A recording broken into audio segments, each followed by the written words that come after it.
and millions of South Africans. We cannot continue today as business as usual while we have a president in front of us who is continuously living under the shadow and facing impeachment processes.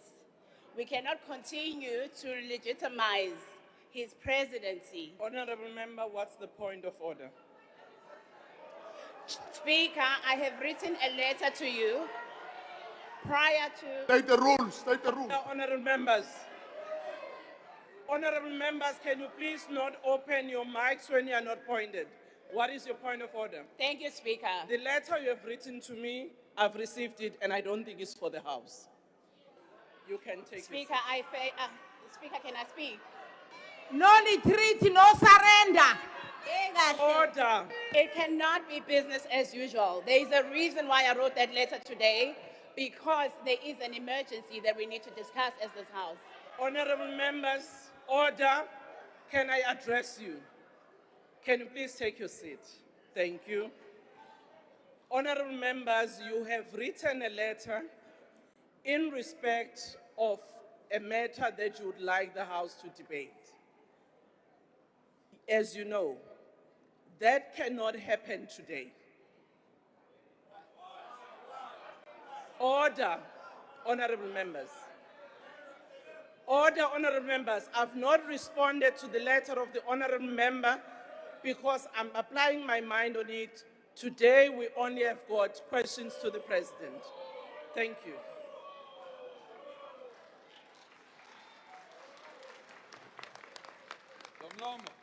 Honorable Noluchungu. Thank you very much, Madam Speaker. Madam Speaker, if you look around this House, you will see that this House is mainly dominated by black faces. That is as a result of those who sacrificed the generation of 1960, the students of 1976. For that, we respect this House. Yes. We therefore cannot sit here and listen to someone who does not respect the Constitution. So I want to register that to you. Order, honorable members. Hey, bye-bye. Honorable members, can I address you? Rule 47, which talks about the sequence of proceedings. Order. Order, honorable members. I did not ask to be assisted in chairing. So can you please refrain from what you're doing?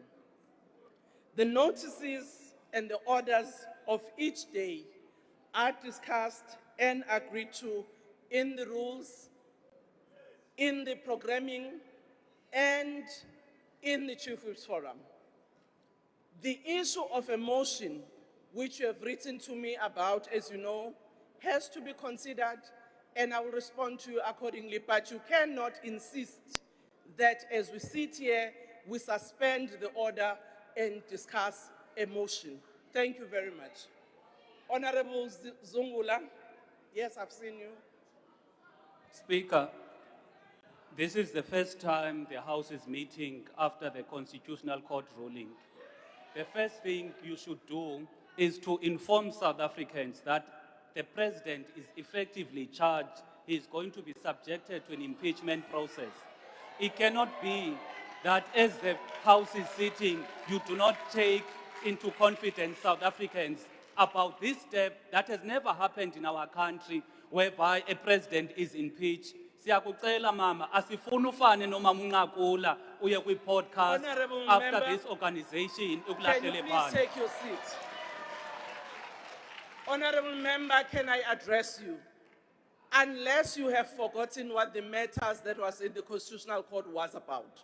And those matters was about Parliament and Parliament's processes.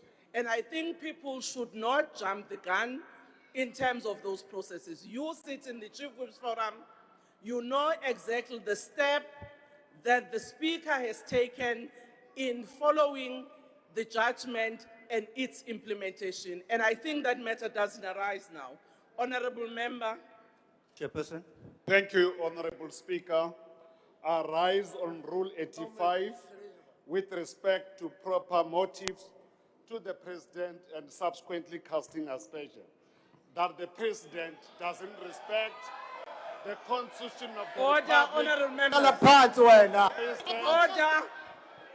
that the Honorable President members, can you please allow a member on the podium to express himself? Honorable members, honorable member of the MK party, do you want to actually respect this house, or you would want me to rule you out of order and subsequently ask you to leave the house? And I don't think that's what you want. So let's behave ourselves. When your chief whip was speaking, she was listened to, and you need to accord everybody the same right. Can you please continue? Thank you, Honorable Speaker, esteemed Honorable Speaker. Rule 85 with respect to impute improper motive to His Excellency the President that he doesn't respect the Constitution. And I must emphasize as a point that the Constitutional Court has not found anything negative against His Excellency the President. The Constitutional Court has found issues relating to the rules and processes of Parliament, not His Excellency Because the you President abuse of the your Republic. rules. You abuse the rule. Thank you, honorable member. That order, point of order, is sustained. It is within the rules, and you know it very well. Honorable members, I actually am suspending this discussion on the sequence of the program. We have you are not going to say that, Honorable Reddy. Today, it's about the questions to the President, and that's where we end.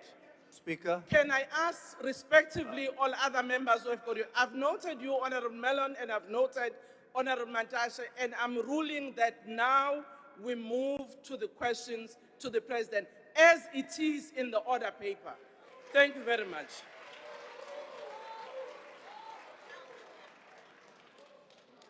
The only item on today's order paper is questions addressed to the President. Parties, order. Honorable members. Honorable members, can you be in order? I have ruled, I've noted the leader of MK party. I have ruled and I've sustained the order in terms of what we are here to do before in this house. And we are not having any other matter on the agenda. If you have concerns, you can follow up and write as it is according to the rules if you are not happy with the rule that has just been made in terms of the ruling. Thank you. Speaker, the rules allow us to raise point of orders. And you can't preempt you are what out these of hands order, are going Speaker. to say. You are out of order. Order, You are honorable doing members. what they did in 2022. Honorable You are members. protecting a constitutional Honorable delinquent. member. Honorable Someone member. who could be a criminal. Honorable Reddy, I'm naming you. I'm naming you. Because you know Speaker, exactly can what I be to make this recognized, out of order. please? I am naming you, and the next thing you do that, you will have to leave the chamber. Please, Speaker, Can I let be him go. recognized, Cannot please? waste the time of this house.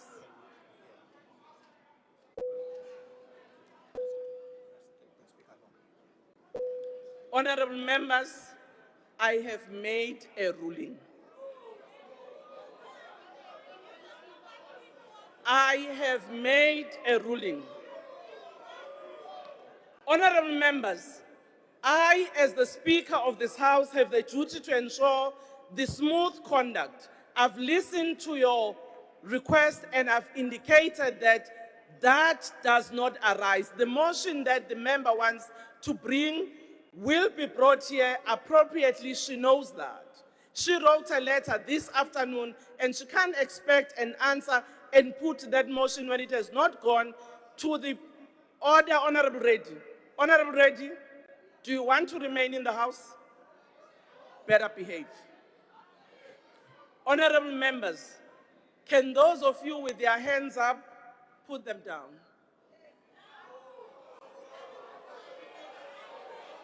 No. Can we go back to the order in terms In that of case, what Honorable is on the Speaker, we agenda? cannot sit.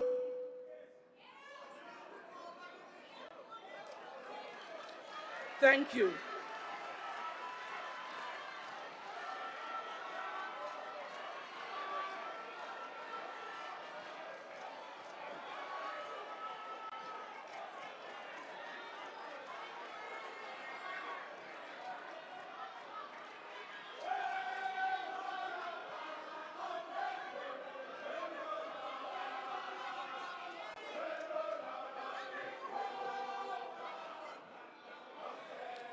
Honorable members, those of you who want to leave the house, can you please do so orderly?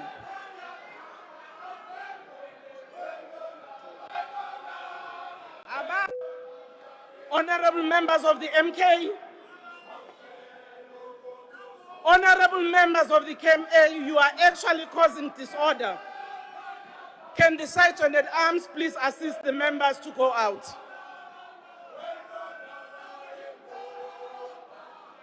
Can you please assist the members to get out of the house? Honorable members, Use force with ready. we have got only one item on the agenda, and that's the question addressed to the President.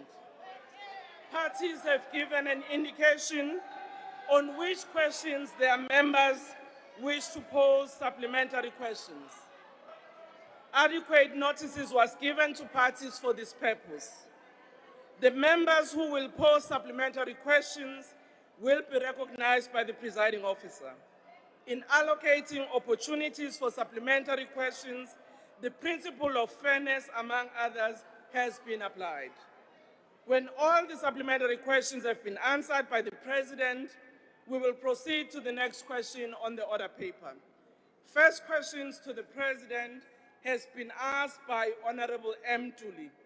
The question is that given that the South African Investment Conference 2026, which is now also replicated in other provinces, secured 415 billion in investment pledges, and noting that the Republic is grappling with a structural unemployment problem where the economy is unable to absorb those who enter the labor market on an annual basis.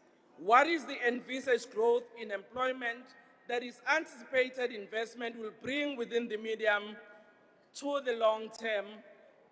Honorable President, you can take the podium or answer from your seat if you want to.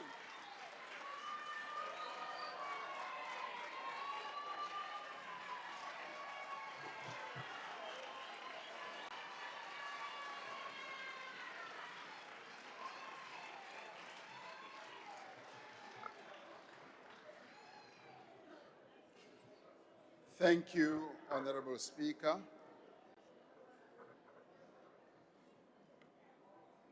Madam Speaker, honorable members, as I begin, I would ask that we remember those who have lost their lives, their homes, and their livelihoods to the severe flooding that our country has been facing in the past week. At least 10 lives have been lost and thousands of people have now been displaced. I should say that our thoughts and our prayers are with the families who are mourning their loved ones, with those who have lost their lives, all that they had, and with the owners of businesses that have also been destroyed. We pay our respects to those who have lost their lives. We also want to pay tribute to the first responders who are emergency rescue teams, the disaster relief personnel in the affected provinces. We offer those who have come to the fore to assist those who have been affected by these disasters. We offer our nation's gratitude to the authorities and to relief organizations and to many community-based structures who are on the ground and various individuals, would like to thank you for all you have been doing to assist those who have been affected. And to every South African who has stepped in to help, we say, Enkosi, Bayadanki, Siyabonga, Realeboka. Thank you. And we should say that we stand with those who've been affected. We've seen how our various elected officials and officials have been going to the areas that have been struck by these disasters. And we thank them, the mayors, the MECs, and the premiers who have taken the trouble to go to all these places. Madam Speaker, to the question of the South African Investment Conference and its contribution to job creation. The 6th South African Investment Conference that we held in March secured a total of 890 billion rand in investment commitments. This is the very first time that any of our investment conferences have clocked up a huge number like this. Around 415 billion of that total came from private sector companies, and the remainder came from our development finance institutions, as well as multilateral development banks. Of the 81 confirmed private sector investments, 53 companies submitted employment declarations at the time of signing. The balance were not at the time able to submit the tally or the numbers of those who would be employed as a result of the investment commitments that they announced. Now, these 53 investments are projected by the companies themselves to create approximately 230,000 direct permanent jobs. Not all investment capital, honorable members, creates employment at the same rate. They often differ quite substantially. Labor-intensive investments in global business services and financial services generate approximately 3,900 jobs per 1 billion that is invested. However, capital-intensive sectors such as renewable energy infrastructure and data centers, they generate between 13 and 249 jobs per 1 billion of investments. While these investments that are critical for energy security in our country, as well as for digital connectivity, as in data centers, and hence economic growth, they do not create as many jobs as directly, or the jobs that we would want to see. However, they do lead to enhancing our energy security as well as connectivity. A number of the largest commitments included those from Sasol, MTN, Vodacom, Coca-Cola, and a number of others. And they involve their own expansions on existing operations. And these investments sustain existing jobs and incrementally grow the operations of those companies, but in the course of time, they will increase their workforces as well. Employment growth from these investments will be realized over many years as projects move from pledge to implementation. And the pledges are often as a result of decisions that are taken by their board of directors, and their management then start planning the processes for putting down the investments.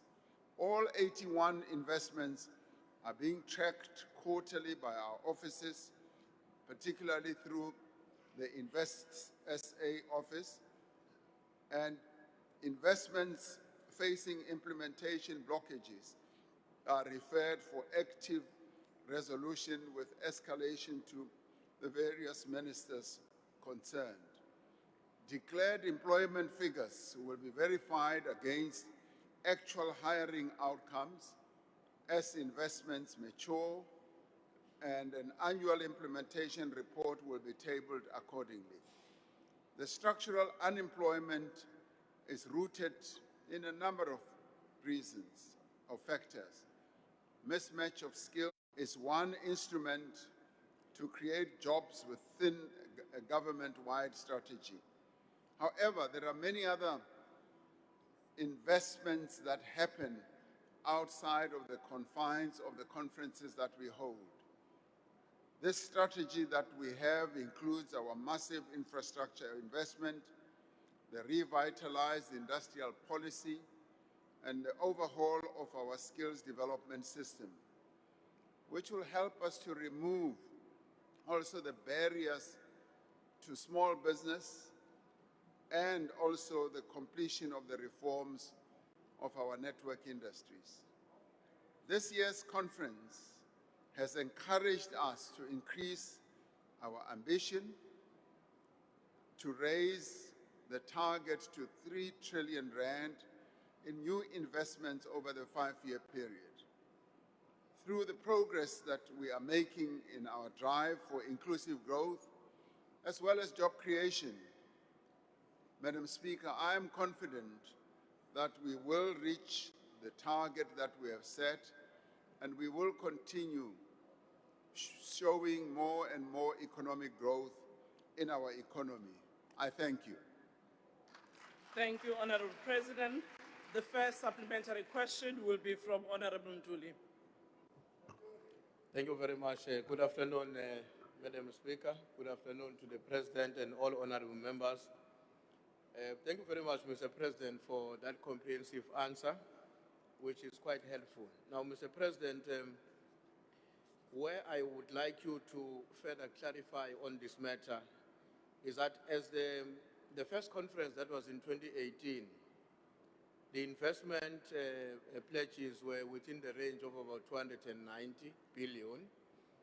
And at the time, the level of unemployment was at the level slightly below where we are today. Now, there's a good confidence in terms of business investment with more money being pledged to be injected into the economy. And unfortunately, that image is at a time where the level of unemployment is also soaring up. We would like the President to explain to the South Africans how should they retain a strong confidence in these initiatives in the light of the fact that the levels of unemployment are increasing. And also, President, to also comment as to whether or not, in your opinion, aren't we confronted by a situation where some of the companies are making commitments that are beyond what they are able to deliver within the time at which they are committing? Thank you. Thank you, Honorable President. Honorable Speaker, well, starting with the last part of your conference, obviously, when companies make commitments, they are expressing their hopes and their ambitions. And those hopes and ambitions should be respected because these are independent and voluntary companies that are planning for the growth of their businesses. And in the main, we often find that much as at times there are delays in putting down those investments, they do live up to the hopes and the objectives that they have set for themselves. Sometimes the delays have to do with the regulatory environment, and sometimes there's some force majeure. But in the end, the majority of companies that make commitments were found do live up to those, and sometimes it does take a little longer. Obviously, our economy is facing enormous challenges and difficulties. And some of those challenges and difficulties have also been given rise to by the slow turn in economic growth, maybe globally, Usually a number of high-growing countries have been growing at 5, 6, 7%. They are now much lower. And there is a slowdown generally in the global economy. However, we are a developing economy country and would have expected that our growth would be a lot higher than where it is now. We are hoping and targeting a growth level of 3% and above as we carry on with our reforms. The lack of reforms has held companies back from investing as they would. Without energy, the economy cannot grow. The economy revolves around energy. It revolves also around the regulatory environment. And it is for this reason that we are also upscaling our regulatory environment, removing barriers so that businesses can operate more profitably. And of course, the other challenge, as I said, is the concentration of the economy of our country in terms of the ownership thereof. Our economy is a small economy, however, it is too concentrated. That has been commented on by international bodies as well, like the World Bank and the IMF, who have said one of the key challenges with the South African economy is that it's too concentrated. Too many large companies control our economy, and the space has not been opened for many other small and medium enterprises to operate. And for that reason, honorable members, we are focusing on enhancing the capability of small and medium enterprises so that they can operate. And that is why we're also focusing on aspects like providing finance through a variety of funds, so that entrepreneurs can come to the fore as they realize that the glass ceiling that they may have perceived is no longer there. So all these matters have to be taken to a higher level, including skills development. We're focusing on how we can develop the skills, particularly of our young people, but we are also doing quite a lot when it comes to public employment. Our public employment programs have been lauded by many, many other people around the world as being forward-looking and quite progressive. So a lot, honorable members, is being done to focus on increasing the levels of employment, because the levels of our unemployment are just unacceptable. And for that reason, we're doing everything we can and in our power to enhance the growth of our economy as well as to create more employment. Thank you, Honorable Speaker. Thank you, Mr. President. Honorable R.W.T. Chance. Thank you, Madam Speaker. Mr. President, economic growth is built on investment. Yet South Africa's domestic investment rate has collapsed from 24% in 2009 to 14% in 2025. This means that there is less growth, more debt, and less jobs created. The most recent quarterly labour survey has confirmed that the devastating consequences of lack of investment into the country are dire. Our economy has lost 345,000 jobs in the last quarter. Not mere job opportunities, not temporary jobs or training schemes, but real, tangible jobs. These are outcomes of bad ANC policies, such as triple BEE, bailing out failed SOEs, and cadre deployment, amongst others. Between these failed policies, Mr. President, which one will you scrap first in order to restore investment confidence, boost economic growth, and create more jobs? Thank you, Honorable President. Well, clearly, our ambition is that we should see the levels of our investments, of our growth, our economy growing. And indeed, the gross fixed investments in our country have come down. And it's largely been, and not only, largely been the public sector that has not ramped up the investments as they should. But to answer that challenge, we are and we have committed 1 trillion rand, the very first time in the history of our country, that we commit 1 trillion rand for infrastructure investment. It's never happened. And we have focused on investing in infrastructure. As I've often said, infrastructure is the flywheel that turns the economy around, because from that flows a whole number of other benefits that can be reaped as other businesses then hang on to infrastructure projects and create more and more jobs. I'd like to address this issue that is always thrown about BEE being an impediment to the growth of our economy. It is false, it is lies, and it is just a slogan. It has become a slogan. An honorable member, I'd like to give you just one example, just one sector, and that sector is mining. Pre-1994, and being an organizer of mine workers, I should know. Pre-1994, the mining industry in our country was just controlled by 6 mega companies.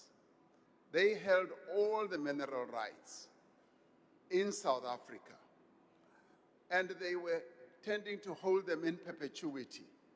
One of them actually once said, once we are given mineral rights, they become our rights forever, and they are like biltong, dried up biltong. We just cut what we want, eat it, and put it away. But when the democratic government changed the law and nationalized all the mineral rights in our country, it opened up space for black people to get into mining. Today, many black people are now in the mining industry. They are mining manganese, which they were not able even to get into. They are mining coal. They only participated in coal as workers. They are mining gold. They only were gold miners and not owners. Today, that industry has got more black entrepreneurs. Black mining companies, some of them are the biggest. For instance, Siriti, which is a coal mining company, is owned by black people. And how can anyone say that has impeded the growth of our economy? That company and many others, Harmony and others, they are expanding their operations. They are expanding the skill base in their companies. Where white people only did certain jobs, they've opened up. More and more black engineers are being employed at management level, and they are running those companies effectively. And more jobs are being created. So if people come with this fallacy that BEE is an impediment to the growth of the economy, go to the mining industry and see what this democratic government has done. It has changed the landscape of the mining industry, and black people are participating to full effect. I've often said, the apartheid era was so bad for our country because it only kept opportunities for a few people. Now, only 6 companies control the mining industry. Today, we've got tens and tens of black-owned companies operating in that industry, which has opened up space and making South Africa normal, rather than just making South Africa a country where only a few can participate. And I think those who say it's a holdback for economic growth should hang their heads in shame, because if they say so, it means that they wanted white people only to continue controlling the economy of our country. That cannot be. And that cannot be allowed. And we are not going to allow that. We are opening up space for black people to participate in the economy, and they have demonstrated. I mean, Siriti company alone is committing 6 billion rand building renewable energy in the Mpumalanga and the Limpopo area. What do you call that? It is growth, and it is being driven by those who have now been empowered. Thank you very much, Honorable Speaker. Thank you, President. The next supplementary question comes from Dr. M.A. Maimane. Ke a leboga, Speaker. Mr. President, the quarter labor force result survey indicates that 300,000 South Africans have joined the ranks of the unemployed. I'm glad you chose a sector like mining, Mr. President, which is the 9th contributor to our GDP. I want to pick the 4th largest, which is manufacturing. Morocco last year surpassed South Africa as the highest motor vehicle maker in Africa. So you are going out, Mr. President, and raising capital. But I would argue you are being failed by your Minister of Employment.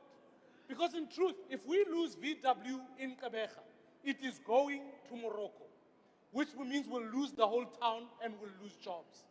So, Mr. President, I want to ask you, are you willing, and I'm willing to work with you on this, introduce reforms that will introduce EVs into our market so that we can ramp up manufacturing, if you are willing to also get rid of the Minister of Employment so that we can free up our economy, so that the investment you raise, Mr. President, can direct and contribute to job creation in our nation. Our young people are losing their future. Honorable Member, As a your belief, time Mr. is up. President, let's act. Thank you very much. Thank you, Mr. President. Thank you, Honorable Speaker.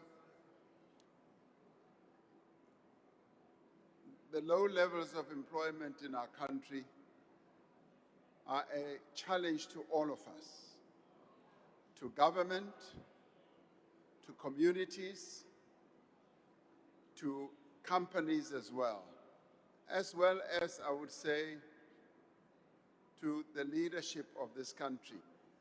And political leaders are also part of that leadership. And the causes of unemployment are numerous. They have to do with a whole number of issues which I have touched on. And the skill base in our country has to be upgraded to enable young people to be employable and to be able to be well trained in the various disciplines that companies need to run their operations. Manufacturing in our country has been sliding down. A number of factories have been closing. We admit that.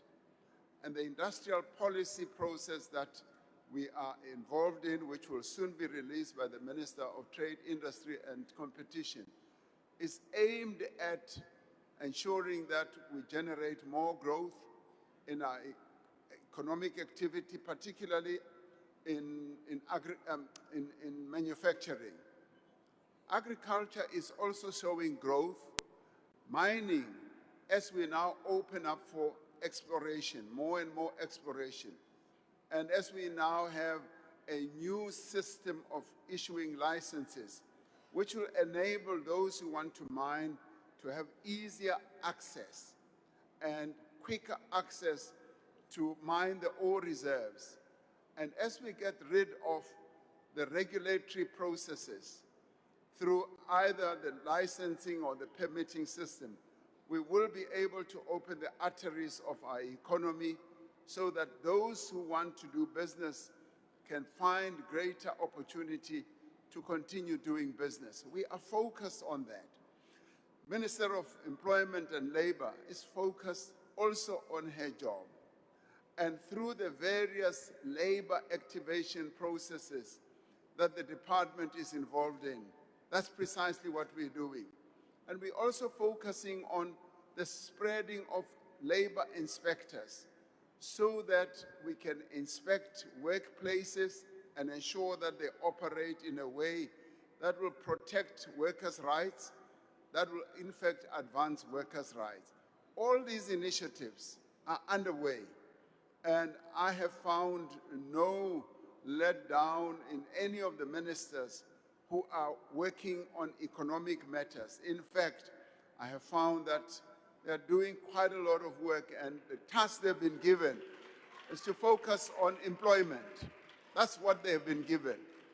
In their employment, in their contracts, they have a target, they have an objective of focusing on employment as well.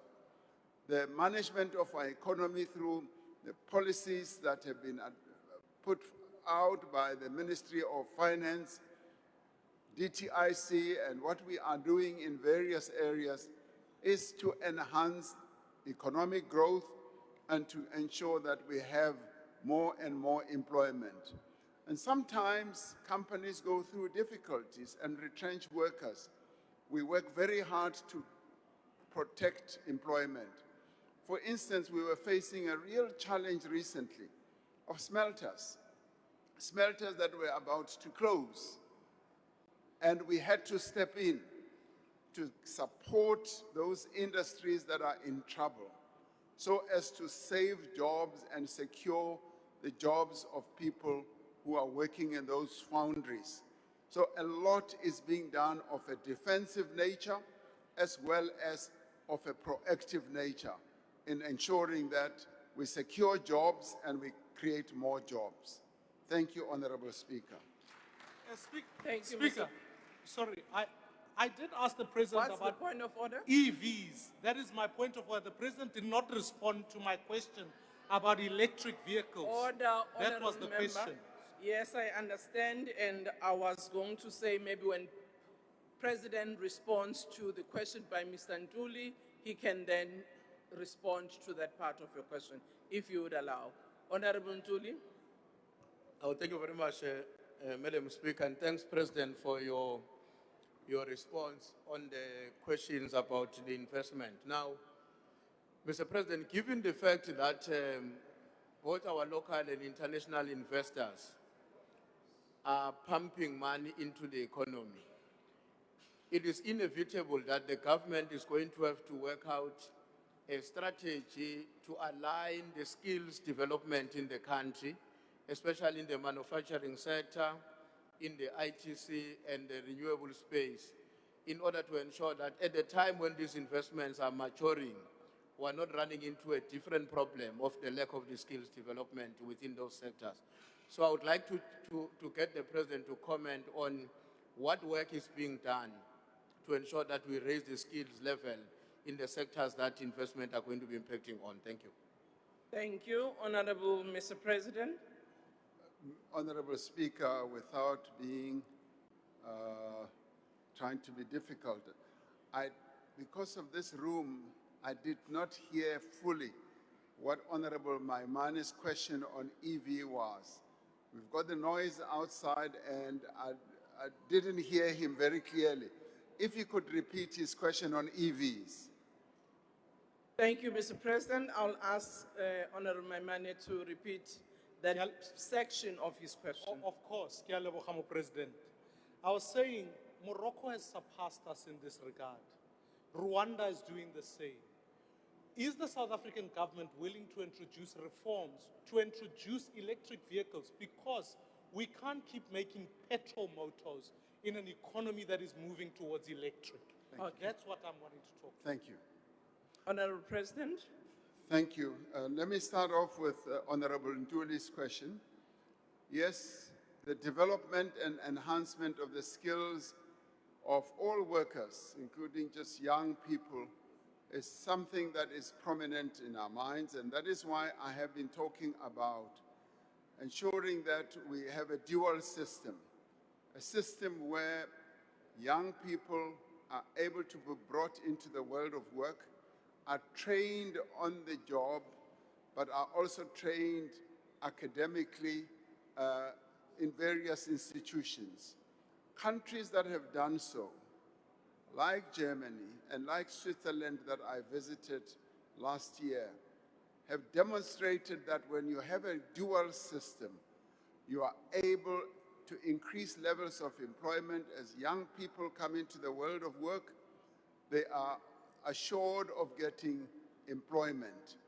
And we do have quite a lot of funds that I now want us to mobilize to achieve that objective. We've had for quite a long time, yes, our SETAs, and we have said now we are going to review our SETA system.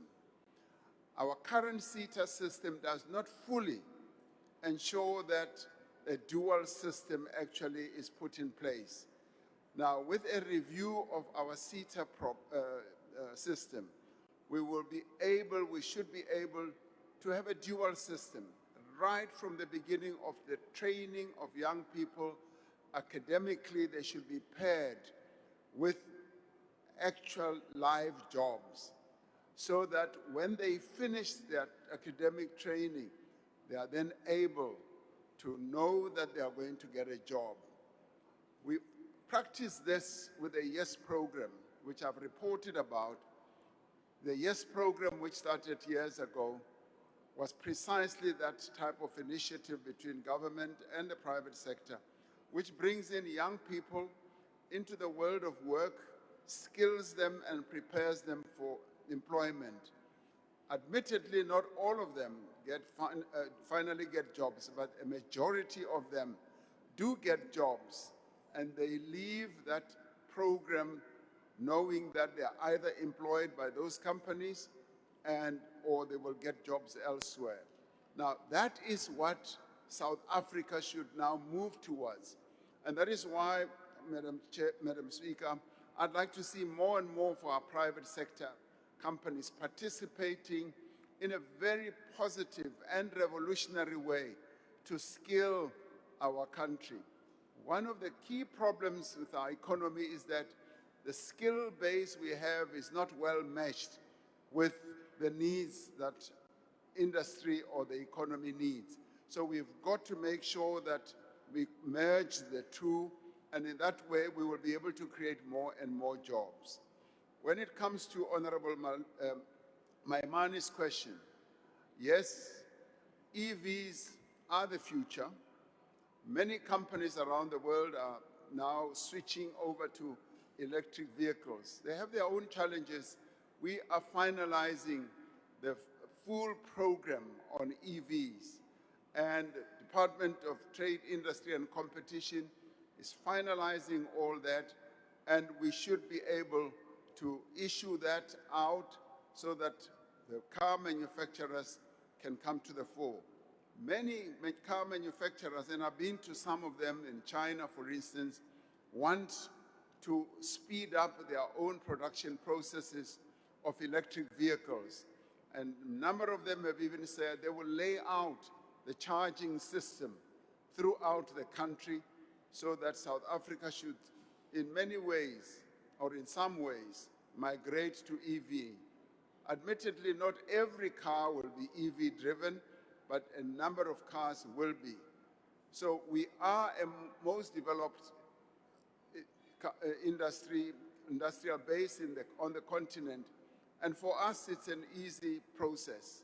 We will be able to take to this quite easily and quite quickly. Thank you, Honorable Speaker. Thank you very much, Honorable President. We now move to the second question by Honorable Ms. J.S. Peterson. The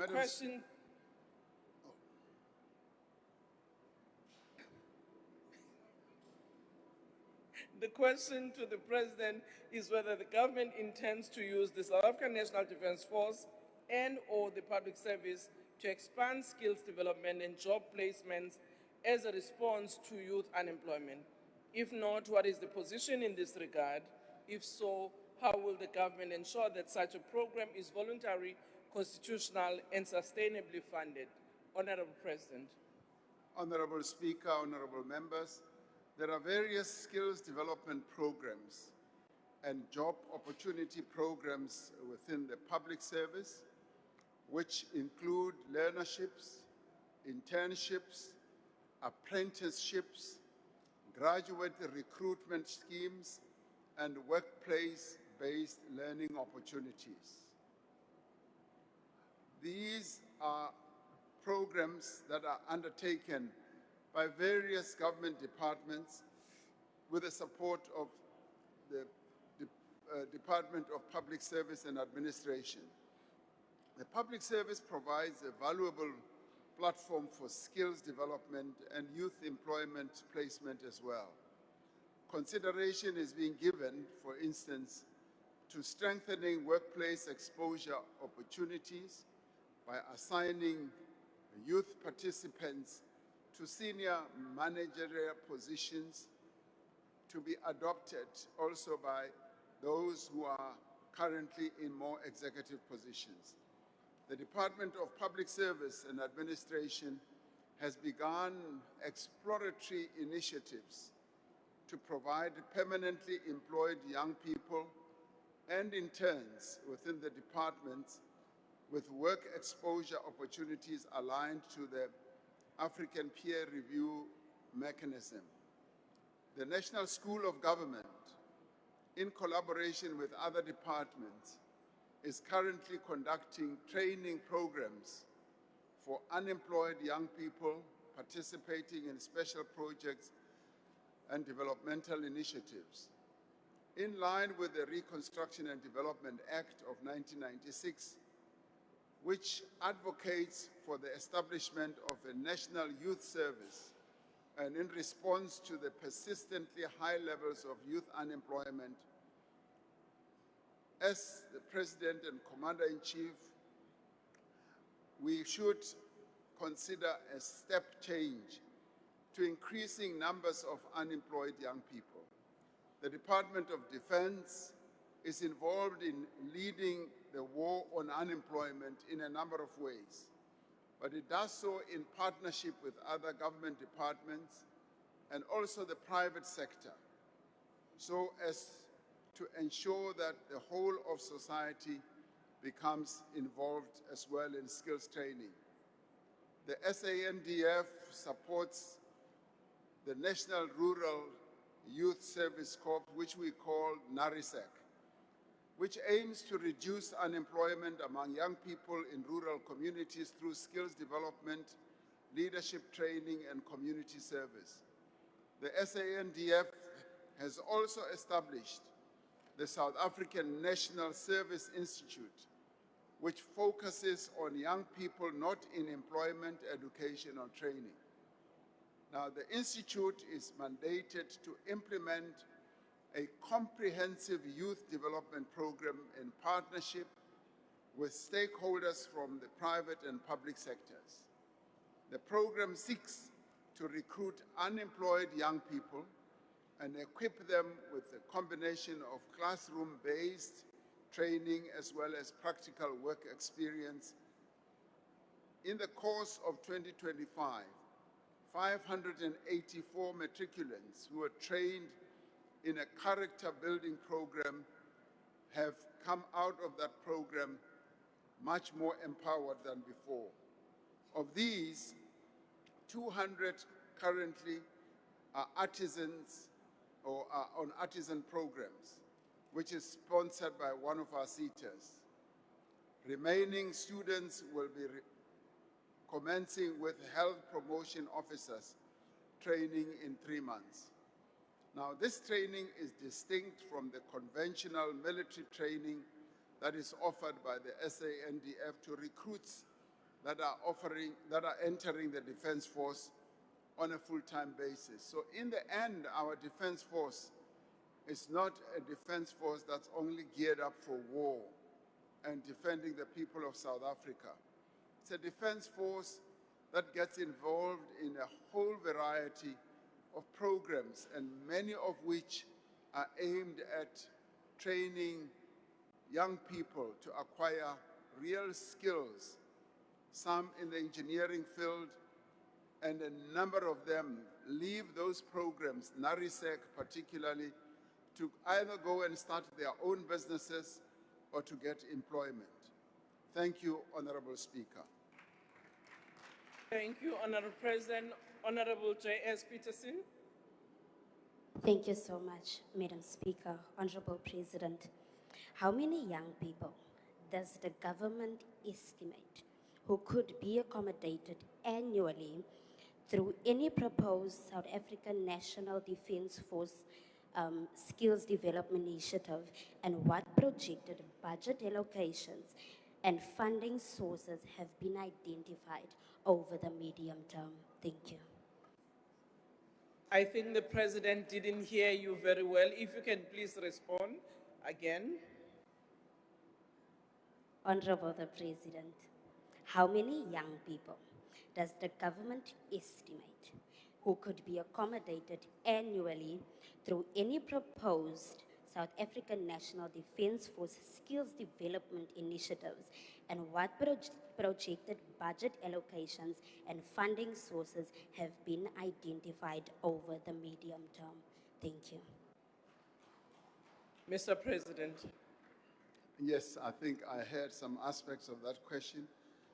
I seem to hear whether I know and have the number of people who've been brought into the program and what was the budget spent been in training all those young people. I'm afraid I do not have the number, but I'm happy that the number should be procured and could be supplied to the honorable member. I apologize for this. It is quite specific. The number I mentioned has to do with about 584 who were brought into the program and who were trained in a number of disciplines. But I will get the specific number as well as the budget or the expenditure that was incurred for the training of the other people.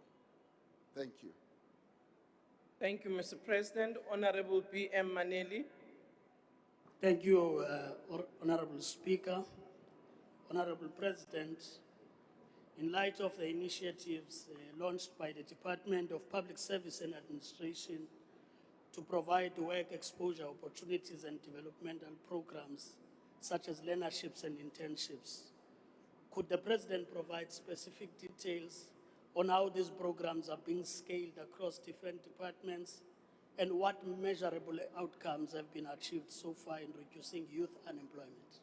I thank you. Mr. President. As I said, the various programs that government has embarked upon are spread throughout a number of departments. However, the Presidential Employment Initiative has sought to agglomerate all of them with various government departments participating. And I have said before, up to 2 million young people have gone through the various employment opportunity initiatives. This, you might recall, started during COVID, when we brought in student assistance to almost 25,000 of our schools. Their participation in our schools was felt by the teachers, by the students themselves, the learners, as well as by communities. Wherever I went, I often heard that we would like those teacher assistants to stay because they are supporting the education initiatives in their schools. And those young people who went in were trained or helped the schools in a variety of ways. On IT systems, they helped the schools from the teaching methods that they had learned from their own learnings or universities or colleges, and they were quite effective. Apart from that, we also had a number participating in agriculture. We also had a number participating in in health, for instance.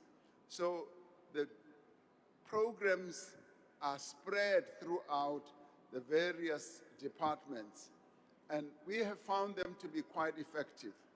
And of course, the only letdown for us is the budgetary constraints that we have.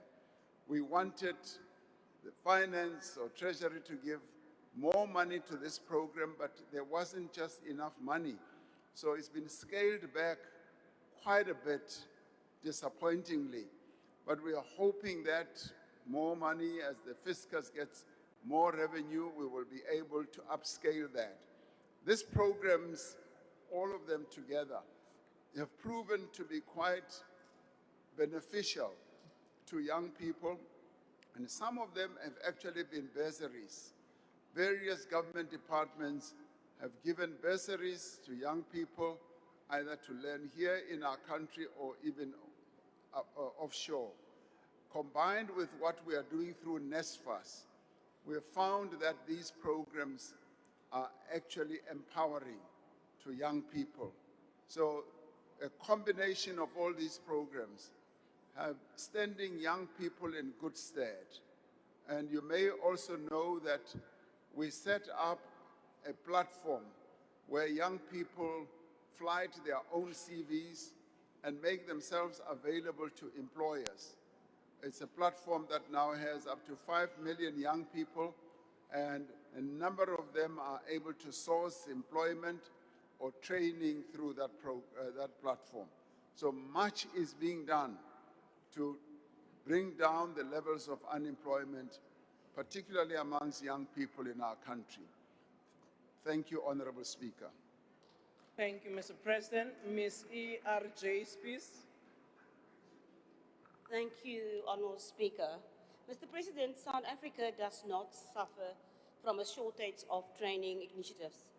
It suffers from a shortage of jobs, as very few of these training programs translate into real employment opportunities. Without measuring outcomes, we cannot measure the effectiveness of these programs.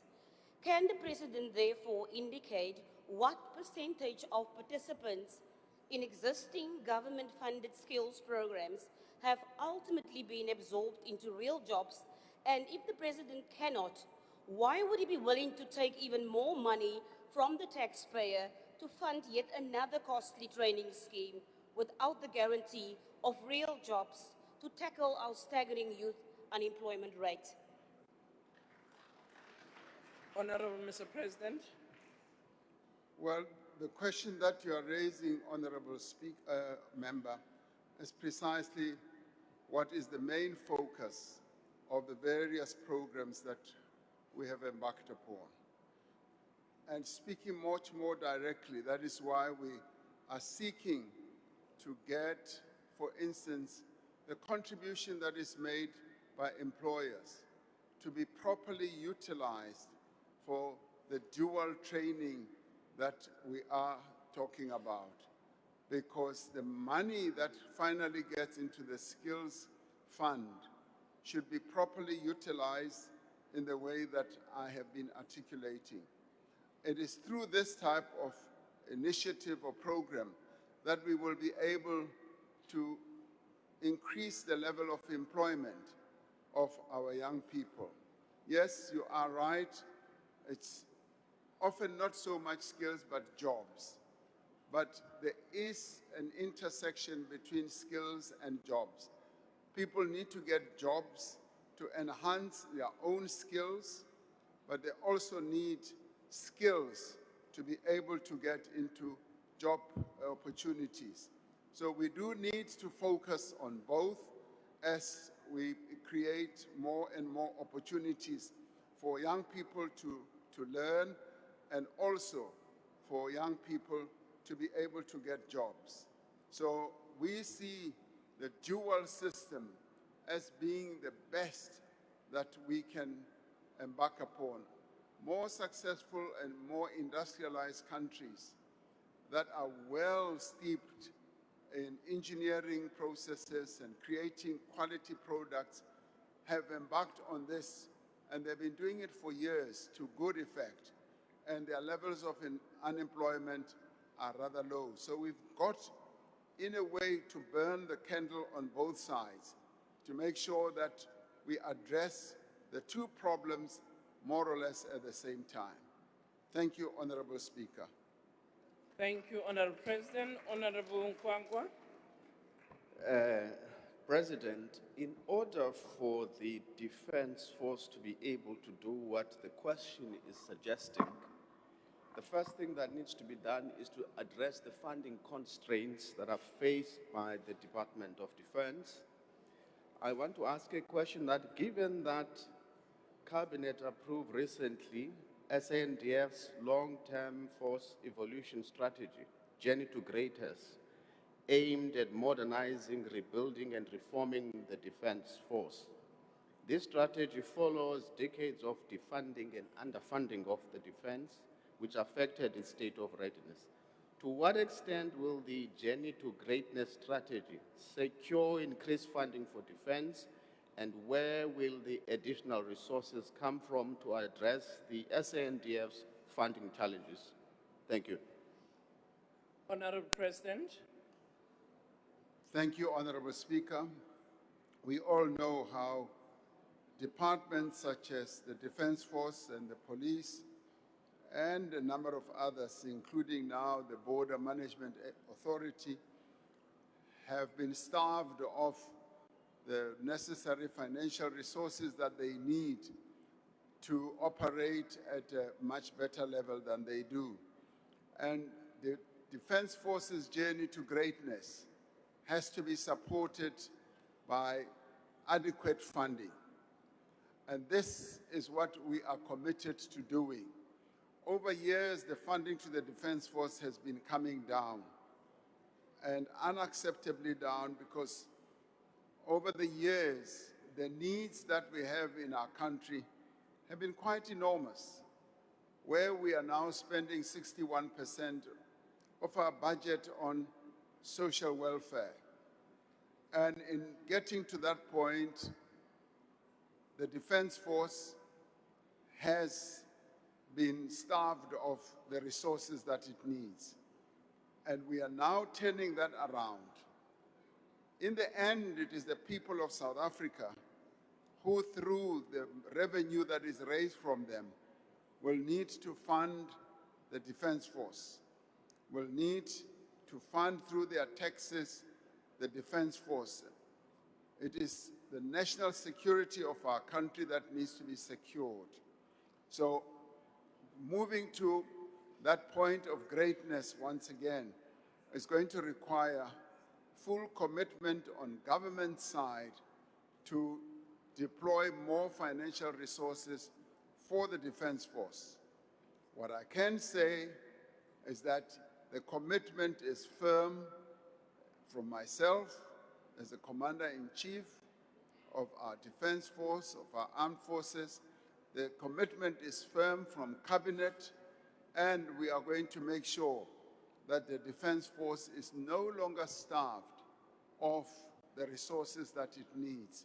So we will, moving forward with our various budgets, be allocating more and more money to the Defense Force. Of course, I know you would like me to stand here and masquerade as a Minister of Finance. I cannot do so.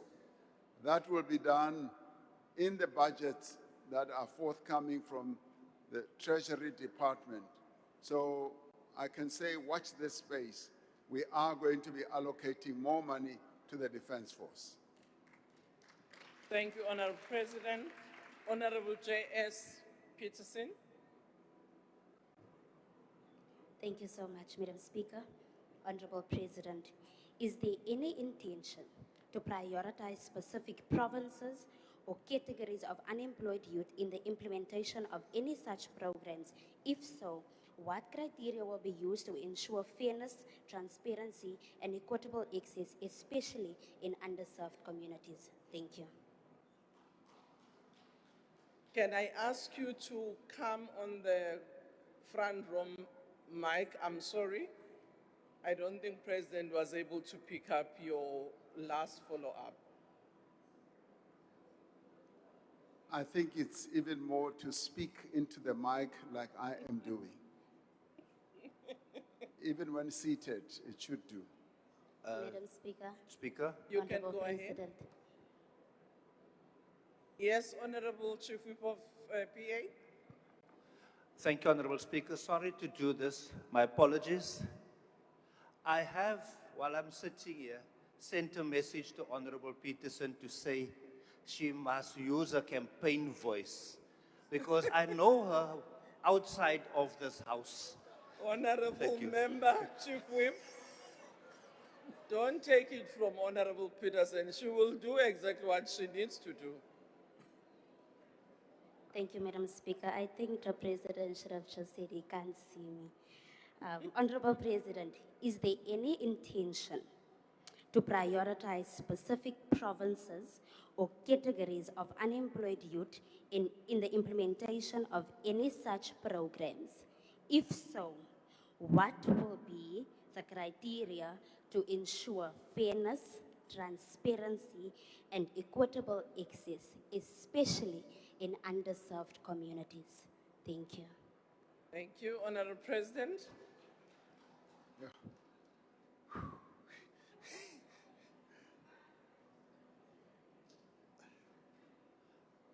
Could the honorable member come closer, please?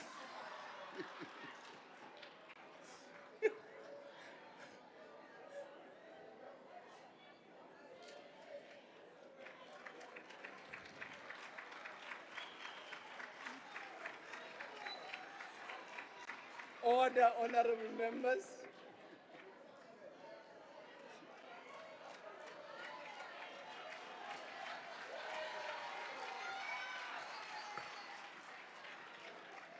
Honorable, You Honorable can the go ahead, President, Honorable Peterson. is there any intention to prioritize specific provinces or categories of unemployed youth in the implementation of any such programs? If so, what criteria will be used to ensure fairness, transparency, and equitable access, especially in underserved communities? Thank you. Thank you. I rise on a point of order. What is the point of order? Honorable, Mr. President, you can take a seat. Honorable Speaker, as the Chief Whip of the Patriotic Alliance, Yes. I've said campaign voice, not below talk voice. That is not a point of order, Honorable Malum.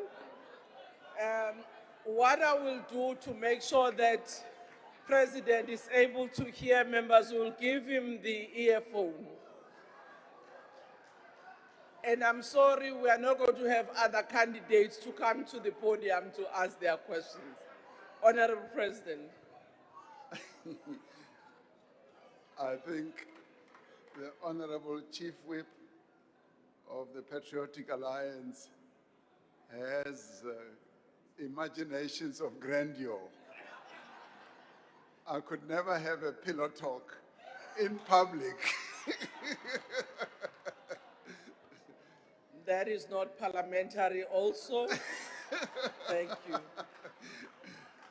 Thank you, Honorable Speaker. Yes, Honorable Peterson, you are raising a very important question about the transparency and the equitability of these types of programs, which if, for instance, the Defense Force embarks on, it should be able to be transparent about where it will source those people who will participate in the programs and what criteria will be used to identify them so that they can get into these programs.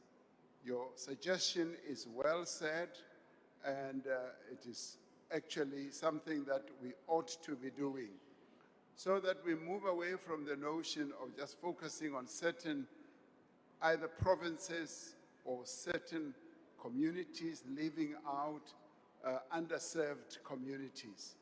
It's something that we will pass on to our various departments so that they are able to reach out even as they source people or young people to participate in these types of programs. And I know the impact that it would have if the sourcing of those young people will even extend to the deep rural communities of our country, the communities that hardly get much opportunities. So I take to heart to your suggestion, and I'm rather pleased that you came up to the podium because I could now hear you much clearly. Thank you very much. Apart from seeing you, of course, it was a joy to see you. Thank you very much, Honorable President. Our next question, question 9, is from Honorable Jim Michalakis. Honorable Michalakis, I would like to congratulate you for having been elected now the leader of the Democratic Alliance in Parliament.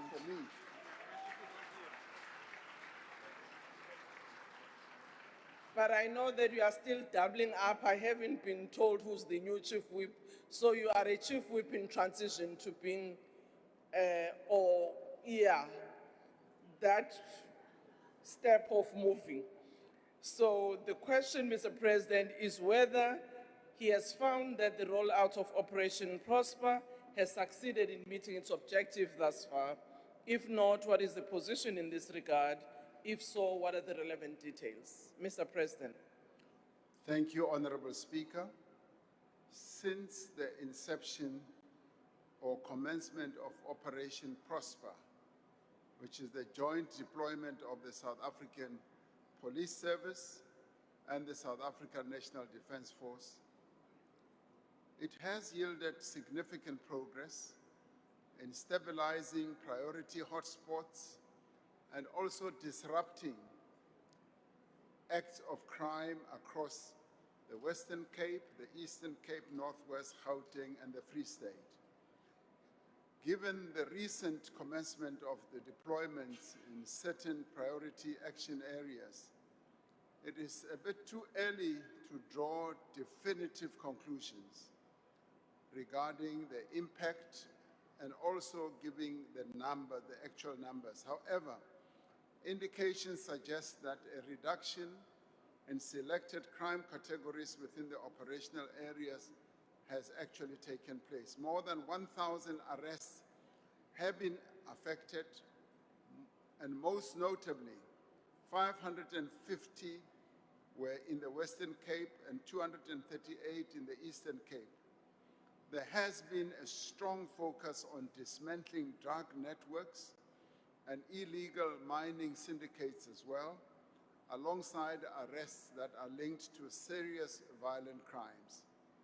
Now, operational intensity has been sustained in all this through the execution of over 38,000 coordinated actions, including roadblocks and targeted tracing operations, resulting in the seizure of 18 firearms, 792 rounds of ammunition, and 186 explosives. This directly weakens the operational capacity of criminal networks. Now, these outcomes are underpinned by robust command and control structures that were established through the joint operational and intelligence structure, ensuring that there's integrated planning, daily joint briefings, and unified execution between the South African Police Service and the South African National Defence Force commanders. Honorable Speaker, while there is tangible progress towards reclaiming territory and stabilizing communities and advancing broader security outcomes, we need a government-wide and a society-wide effort to prevent crime and address its social and economic causes. There is much that Operation Prosper can achieve and is currently achieving, but it also needs to be reinforced and be supported by an integrated crime prevention strategy to be undertaken by all parts of the state and all sectors of society. And in this regard, I do believe that it was a correct decision to deploy the South African National Defence Force to support the South African Police Service, and we are beginning to see good dividends. The recovery of so many explosives and so much ammunition just talks to how effective this program has been. And the arrest of so many people is pointing us in the right direction. Thank you, Honorable Speaker. Thank you, Honorable President. Honorable Michalakis. Thank you, Madam Speaker, and for your kind words. Mr. President, I have different stats. During the week of 23 February to 1 March, gang violence across the Cape Flats claimed 36 lives. In the first week of Operation Prosper, it averaged 32 people dead. Between October and December last year, an average of 20 illegal firearm and ammunition-related cases were recorded in Mitchell's Plain alone. For the first month of Operation Prosper, among multiple deployment areas, the figure has gone up from 20 to 23. Based on this, the situation has actually gotten worse, and the price tag is 823 million rand, whilst the national government is responsible for policing. Mr. President, can you look the mothers who lost children killed on the flats, Westbury and other places since the start of Prosper in the eye and say to them too that it is working? Thank you, Honorable President. Honorable Member, yes, I would be able to look those mothers and offer my condolences and also offer my sympathies and inform them and the community of those areas that we are doing everything we can, and we will do much more to bring down the levels of gang violence. And of course, we can politicize this matter as much as we like. The fact of the matter that when lives are lost, we should all be saying we want the police and the SANDF to succeed. That is why I say it is a government-wide and a community-wide effort that will bring down the levels of this criminality. We are scaling up our intelligence services. We are scaling up our complete surveillance of all these gangs, and much is being done to ensure that we bring down those levels of criminality. Yes, we count the cost that it is taking. The cost is about the deployment of those people. Those people, the soldiers and the police that we are deploying, are employees who are working way beyond their normal hours of work, who have to be accommodated away from their families, who also have to be transported to wherever they need to go. That costs money. And we've always all said, let's put more boots on the ground. Let's have more and more security officials on the ground. And that's precisely what we are doing. Success will come. I'm sure about that. And our police service and our defense force is under enormous pressure from me to make sure that Operation Prosper does succeed. So I'm looking forward to much better news going forward, rather than, yes, the bad news that you are giving me. Work with us, work with the police, and let's see how best we can bring those levels down. Thank you, Honorable Speaker. Thank you, Honorable President. Honorable WM3.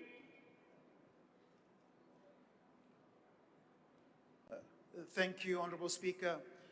Mr. President, the ACDP welcomed the SANDF's deployment in support of SAPS to fight organized crime, gangsterism plaguing our communities, trusting that this deployment would result in safer communities. Sadly, many community leaders have criticized the military presence as short-term band-aid solution to a long-term deep-rooted violent crime. Mr. President, noting the underfunding that was mentioned by Honorable Kwankwa of the SANDF, and given that Cabinet has recently approved the Journey to Greatness for the SANDF, will the Honorable President, as Commander-in-Chief, number one, ensure that additional financial resources are made available to guarantee that the SANDF not only succeeds in its journey to greatness strategy, but is able to fulfill its constitutional mandate of protecting the country, including this case of supporting the police in fighting organized crime? And secondly, does the Honourable journey Member, to your time greatness is up. strategy have an explicit exit strategy to prevent violent crime when the SANDF exits? Thank you, President. Thank you. Honourable President. The simple and straightforward answer to that is yes. We will be ensuring that we support the SANDF on its journey to greatness, and that has to be underpinned by giving them more resources.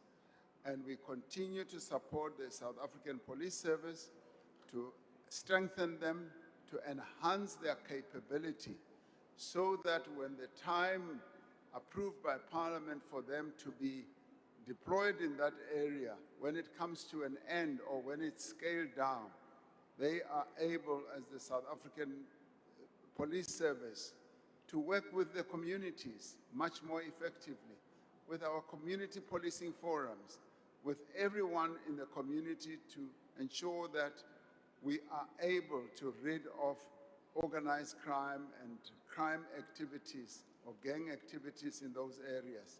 So the full answer is yes, we are committed to capacitate them financially and so that they can have all the resources they need to secure the safety of our people. Thank you, Honorable Speaker. Thank you, Honourable President. Honourable Michalakis. Thank you, Madam Speaker. Mr. President, the answer is not the army. The answer is fixing the police. You just said that we should not politicize the matter. So my question to you, Mr. President, is if local and provincial governments, such as here in the Western Cape, are willing to help save lives, do you agree that your government should give them more powers to do so? Honourable President. Our police have powers to fight crime. Our Constitution empowers the police to fight crime. The law empowers police to fight crime. So there's nothing that stands in the way of our police in whatever fashion, constitutional or legally or otherwise. Their command system empowers them to fight crime. And all that we need to do is to strengthen the capacity of the police, not only at national level, at provincial level, at local level. Every police station in the country must be empowered to ensure that it is able.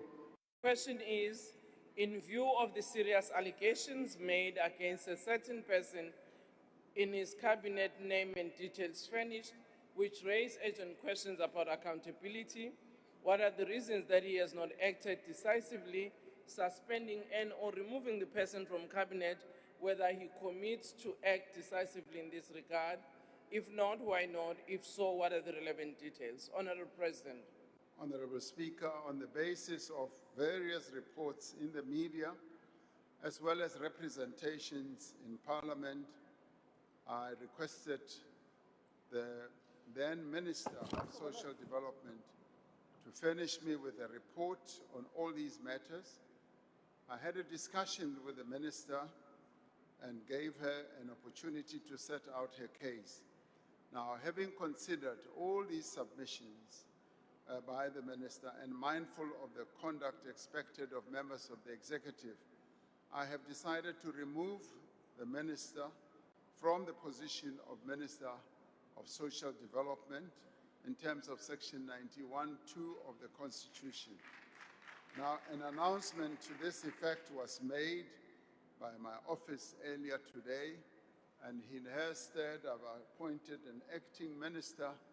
Minister Chikunga will act while I give further consideration to what should happen in that portfolio.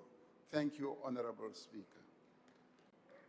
Thank you, Mr. President. Honourable Van Staden. Thank you, Madam Speaker. Mr. President, the Freedom Front Plus welcomes your decision to release the Minister of Social Development from her duties, and this shows that public pressure, as well as pressure from political parties like ourselves, bear fruit at the end of the day. My question, however, to you, Mr. President, is will you table the findings or reports that inform your decision to remove the minister before Parliament, and if not, why not? I thank you. Honorable President. The President is never required to disclose the reasons why they appoint or disappoint, in other words, remove any member of the executive. And I intend to stick by that convention and practice. Thank you, Honorable Speaker. Thank you. Mr. President, Honorable T.P. Munyai. Esteemed Honorable Speaker, esteemed His Excellency, the Honorable President's authority or the prerogative is to appoint, retain, suspend or dismiss members of the executive as prescribed by Section 91, subsection 2 of the Constitution of the Republic of 1996, which vests such powers within the constitutional discretion of His Excellency, the Honorable President. Whilst we are mindful of the doctrine of the separation of powers, without each branch not allowed to intrude or overreach on the other branch of the state. What has His Excellency, the Honorable President, would have done to maintain and restore public confidence in the integrity of the executive in this regard?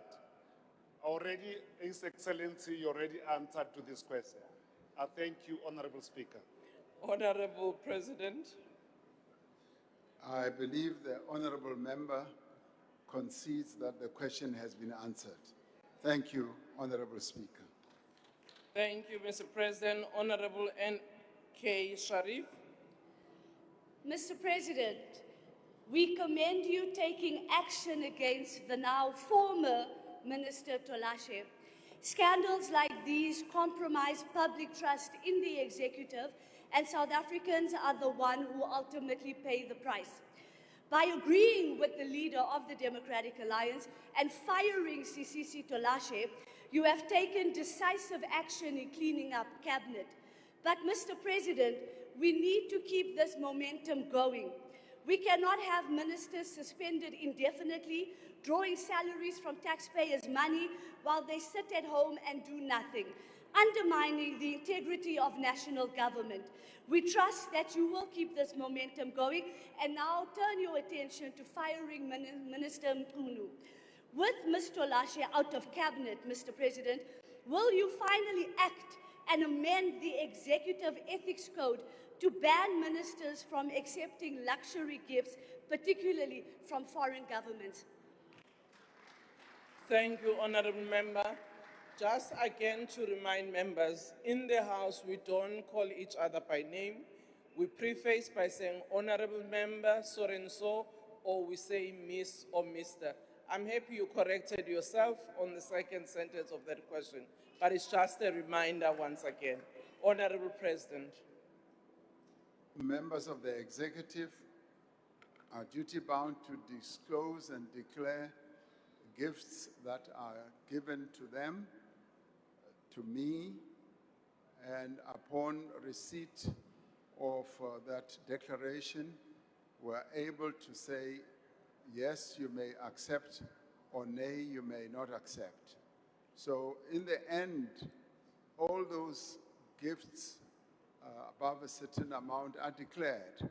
So you can be rest assured that we do have a credible process in government through which the executive is able to deal with these sorts of matters. As regards the minister that has been suspended that you have spoken about, I have said publicly that I am waiting for the outcome of the Madlanga Commission on all the matters that they are dealing with. And it is upon receipt of such that a determination will be made. Thank you, Honorable Speaker. Thank you, Mr. President. Honorable D.E. James. Thank you, Mr. President. We welcome your decision earlier today, but I want to ask, will she be charged for fraud? Will her advisor, the Ben 10, be paying the money for that irregular appointment? Will the cousin to the advisor for that irregular appointment also be paying back the money, Mr. President? Mr. President, I want to put it to you, it is not the only aid that she's been stealing from. I brought more receipts for you. She's been doing this since her time as a deputy minister. I have a sworn affidavit as well as bank statements. Will the minister be doing the right thing to pay back all these aids that she's been stealing from? Mr. President, what is your response to that? I thank you. Honorable James, I've noted some of the language that you've used, and some of the matters, as you know, you'll have to bring a substantive motion to the House. You may have an affidavit, but for it to serve in the House for debate, you'll have to bring a substantive motion. And secondly, I think languages of Ben 10, I'm not sure that they can be used in this Parliament. Honorable President. Thank you, Honorable Speaker. I think that some matters are better articulated not through anger. I think the message descends rather well when it is so. However, I should say all processes and matters related to this whole incident are being worked through by the Public Service Administration. So the Public Service Administration is the relevant body that looks at all these types of matters, and I have confidence that they will be able to come to a good conclusion so that this matter can be closed. Thank you, Honorable Speaker. Thank you, Mr. President. Honorable Van Staden. Thank you, Madam Speaker. Mr. President, clear government in the fight against corruption and maladministration are dependent on transparency.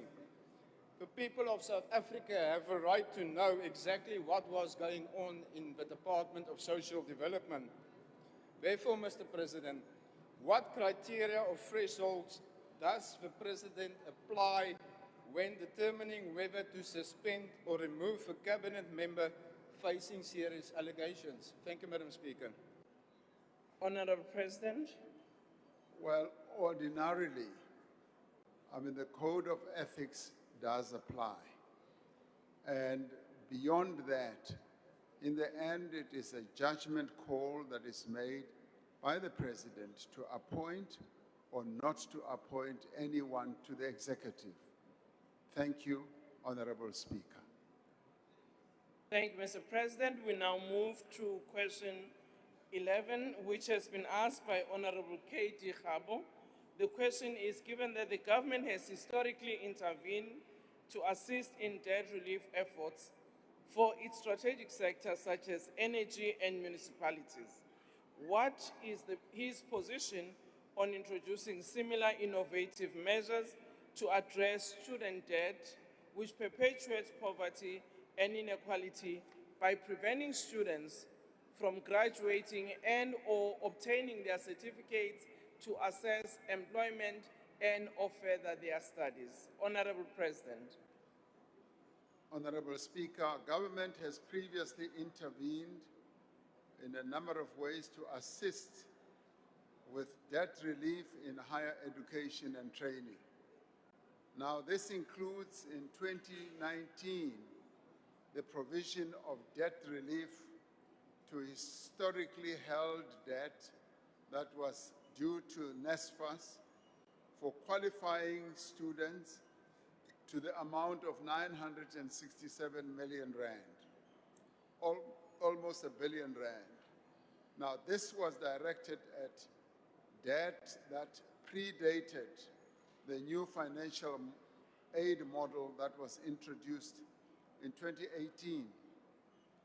The National Student Finance Aid Scheme, NSFAS, supports close on to 900,000 students a year from low income as well as working class families in order to assist them to access higher education. Now, students supported by NSFAS who apply on time and meet the academic eligibility and progression requirements should graduate from institutions of higher learning with no debt. In other words, they will benefit from what you could call free university and college education. While NSFAS funding supports the majority of undergraduate students, and there are also alternative forms of support for a number of students, including various other bursaries, university-allocated funding, and commercial loans that the university sector in particular still faces growing debt, student debt. Now, this debt reaches approximately 23 billion rand in 2024. This student debt is not held by the government, but by public university themselves. This is a concern for the financial sustainability of universities. In 2022, the Minister of Higher Education and Training reported that a ministerial task team had provided advice on the development of what we would call a comprehensive student funding model. This model would address financial aid for students who are considered to be in the so-called missing middle. This is a diverse group of self-funded students, including those who do not meet NSFAS financial eligibility criteria and those who may struggle to access other forms of funding. Now, work on this comprehensive funding model is still underway. In addition, the department itself is in the process of finalizing precisely this model. I'm hopeful that we will be able to have a new model that will assist those students who are in the missing middle, where they are able to afford certain levels of funding, but not the complete funding that is required for their education.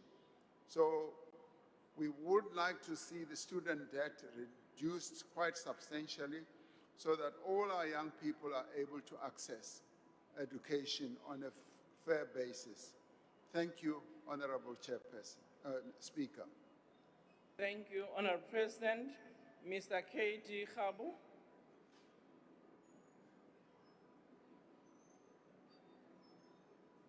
Mic is not working. Oh, thank you very much. Thank you very much also, Mr. President. We really appreciate the response and your commitment towards the realization of free quality education in South Africa.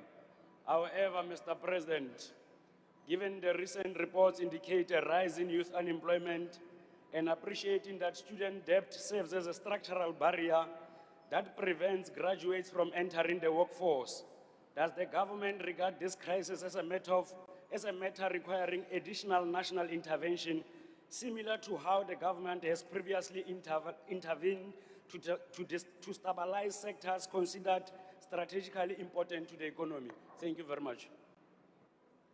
Honorable President. Yes, it is so that more resources are required. And government spends almost 54 billion rand on supporting young people to access higher education. Now, with the constrained fiscal position that we have, obviously our ambition and our wish is that we should expand the eligibility of NSFAS to all students, but we are not able to do so with the resources that we have at hand. Our ambition, obviously, is what we want to focus on and to see the extent to which we can come up with a model that will support young people in an affordable manner. And I know, for instance, in a number of other countries, they have a system where children from poor and working class families are fully supported. But at the same time, those who are able to have some funding are supported through bursaries. Bursaries that they then start paying off when they start working. And that is a model which we believe can help to cover all the students in our country that need higher education funding. Of course, you mentioned how, for instance, our SETAs can also come to the fore and assist.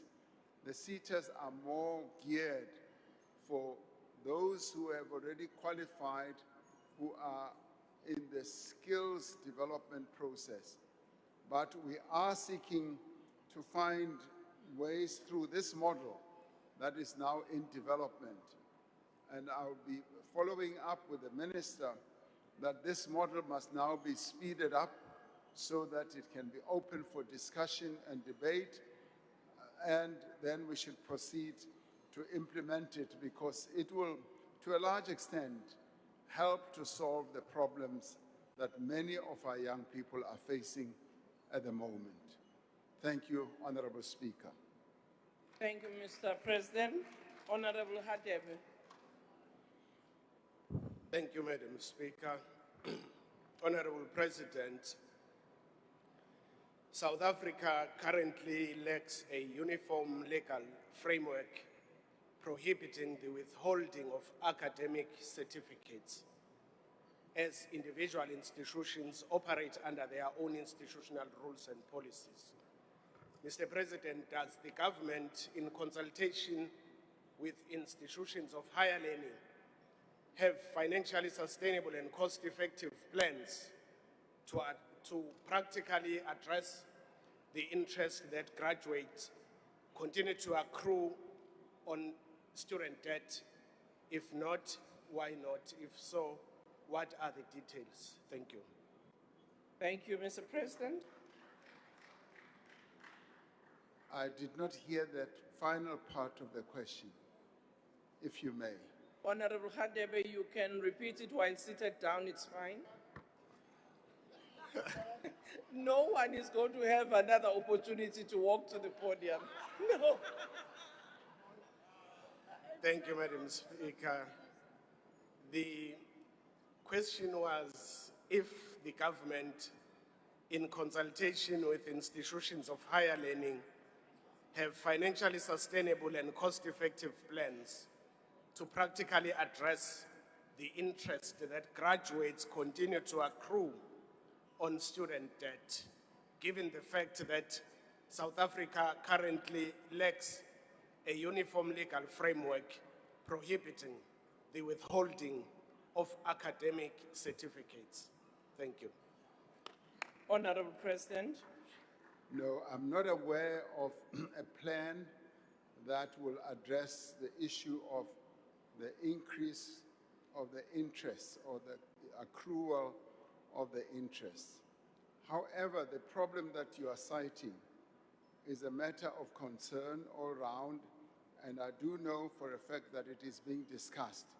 The Minister of Higher Education is involved in discussions with the various institutions of higher learning to find ways and means of addressing precisely this problem.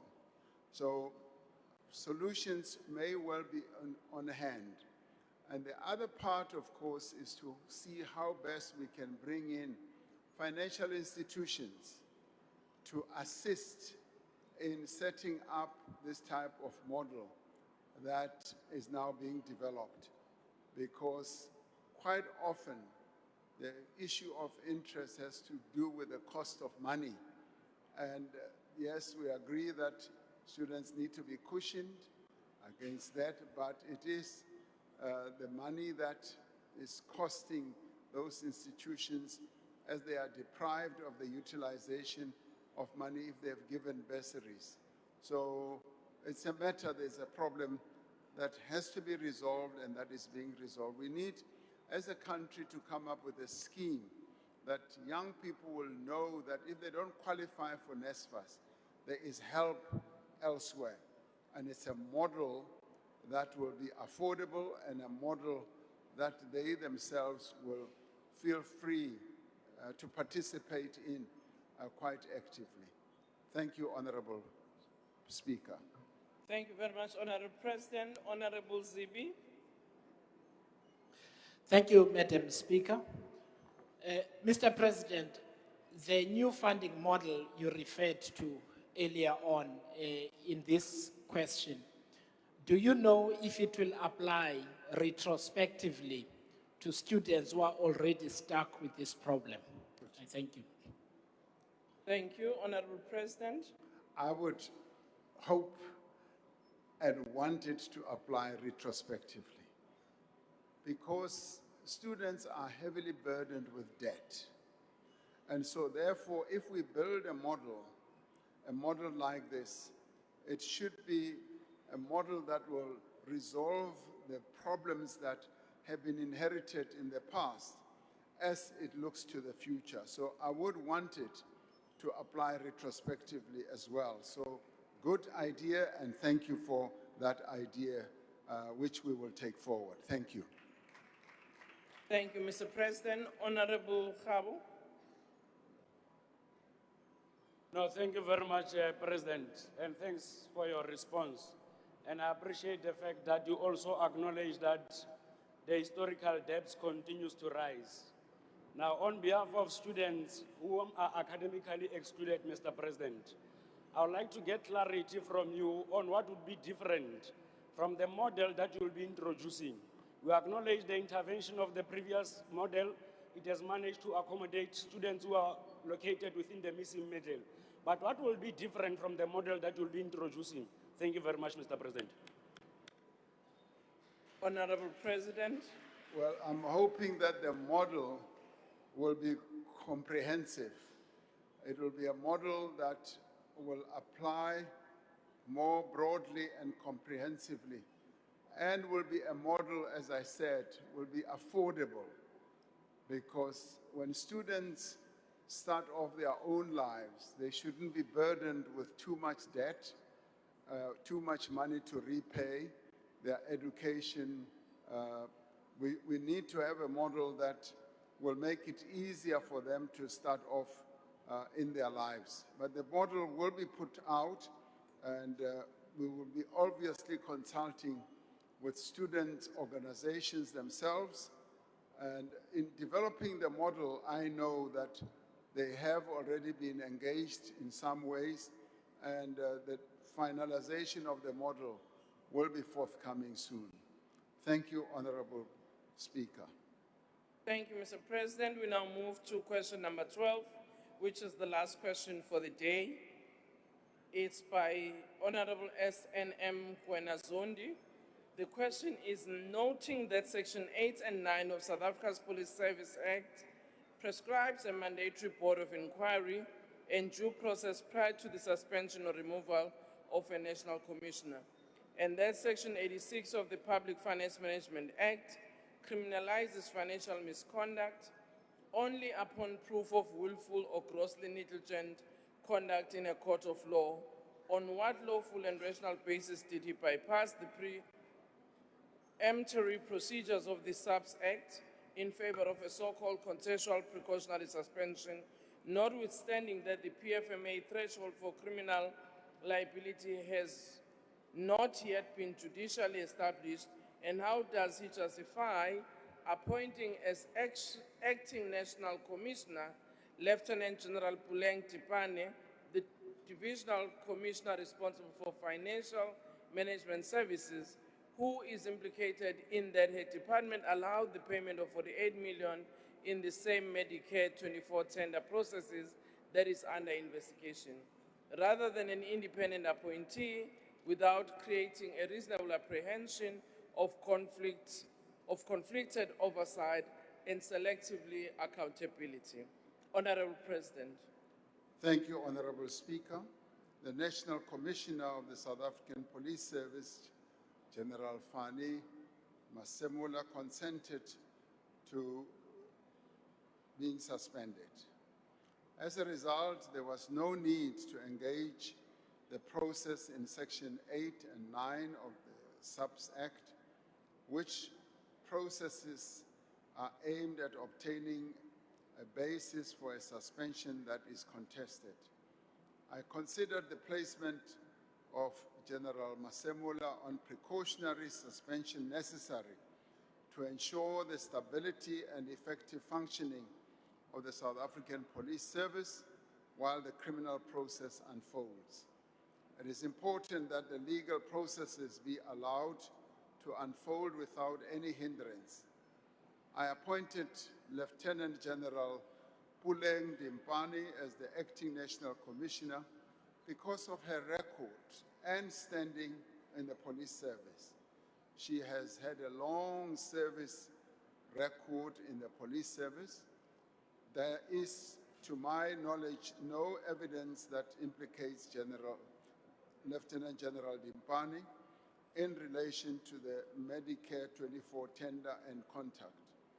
I have full confidence in her ability to act in the position of National Commissioner as she is acting right now, fully supported by her colleagues, working together to ensure that we deal with the acts of criminality that are rife in our country. Thank you, Honorable Speaker. Thank you, Honorable President. Honorable D.R. Direko. Thank you, Speaker. Honorable President, we support the intervention that you have done in the Department of SAPS in line with your responsibility as the President of the country. However, President, what mechanism have you put in place to ensure that the Acting Commissioner exercise oversight independently without any influence arising from the previous administration responsibilities? Thank you, President. Honorable President. The Acting Commissioner is well supported by her colleagues and also well supported by the Minister of Police, Professor Kachalia, and to my knowledge and to my observation, they are all working very well together. There's a team spirit that has been developed and has evolved. So I have no doubt that they will be able to execute the task at hand with the diligence that it requires without any form of interference from anyone. And I have said to Lieutenant General Dimpani that she must execute her task without undue influence from any quarter whatsoever. And she is quite an independent thinker herself, and I do believe that she'll be able to act independently in the interests of the people of South Africa. Thank you, Honorable Speaker. Thank you, Mr. President. Honorable Michalakis. Thank you, Madam Speaker. Mr. President, the nation entrusted you to appoint a suitable acting national commissioner for SAPS. Yet your decision has already raised concerns over the lack of operational policing experience for the top cop. There seems to be almost no one clean among the top ranks, so we understand you were not spoiled for choice. Recent reports show that 26 senior officials at Brigadier Major General level and above have been suspended or arrested, with more arrests expected. The failures are a direct result of deploying cadres to lead the police. When, Mr. President, will you acknowledge that the SAPS leadership is dysfunctional due to ANC cadre deployment? Honorable President, In setting up the Madlanga Commission, we intended to examine and find out exactly the issues that you are addressing. And it is that commission that is assisting us to identify all the acts of wrongdoing, to identify also the capability or lack thereof amongst the senior police officials. So this is an important process that our country is going through, and I would just wish that we all support it and await the results of the Madlanga Commission, whereafter we will be able to take much clearer steps to move our police service forward. Thank you, Honorable Speaker. thank you, Honorable President. That concludes questions to the President, and we'd like to thank you for coming to the House.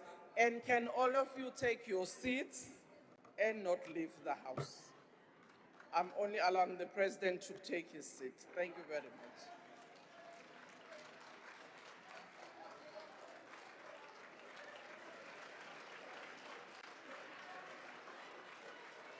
Order. Can we take our seats? Honorable members, I just want to advise that when we are in the House here, given the noises as a result of the aircons, if you are not able to hear very well, please utilize the earphones which are provided for. The privilege that was just given to Honorable Peterson is not going to be repeated.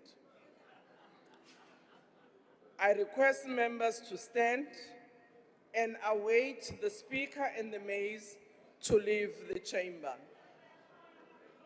That concludes the business for the day, and the House is adjourned.